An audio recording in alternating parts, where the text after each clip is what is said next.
Малку резултати за многу пари. Ревизијата на проектите со јавно-приватно партнерство од 2017 до лани покажува слабости во законите, институциите и договарањето.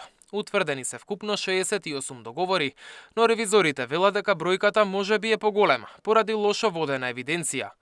Од 25 анализирани постапки, државата наплатила околу 1,5 милиони евра, додека приватните партнери добиле 3 милиони евра. Приватниот сектор инвестирал вкупно 37 милиони евра, но придонесот на државата не може да се мери парично, бидејќи се состои од дозволи, земјиште и објекти. Не сите договори биле добро напишани. Еден бил склучен на 96 години, а законскиот лимит е 35. Во некои случаи државата морала да плати казни.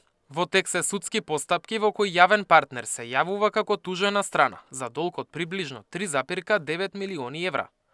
Ревизорскиот извештај наведува и конкретни примери. Комплексот Македонско село, каде државата вложила речиси 5 милиони евра, не ги исполнил очекувањата. Договорот за јавно-приватно партнерство бил склучен без доволна подготовка и анализа и не донел економски резултати. Раскинат бил по 2 години поради неисплатливост. Ако не се одржува целосно ќе се оштети, предупредува ревизијата. Во 2019 година склучен е договор за јавно-приватно партнерство меѓу владата преку Министерството за здравство и група на економски оператори за период од 15 години.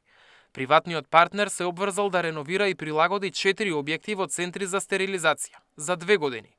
Надлежната комисија утврдила дека досега е завршен само еден, а другите не се ни почнати бидејќи не ги предала државата. Во август 2024 година од страна на Министерството за здравство подготвена и испратена информација до владата, која е разгледана како документ од информативен карактер, при што не се дадени предлог заклучоци за натамошно постапување. Ревизорите предупредуваат дека ако не почне соработка, ќе има економски штети и за двете страни, но ќе влија и врз квалитетот на здравствените услуги. Во 2021 година пак бил склучен договор за туристички центри во Тетово и Попова шапка. Државата дала објекти, но наместо за туризам, приватниот партнер ги користел за комерцијални цели. Кога било побарано раскинување на договорот, тој ги префрлил обврските на друга фирма без докази за финансиска способност, што е спротивно на правилата.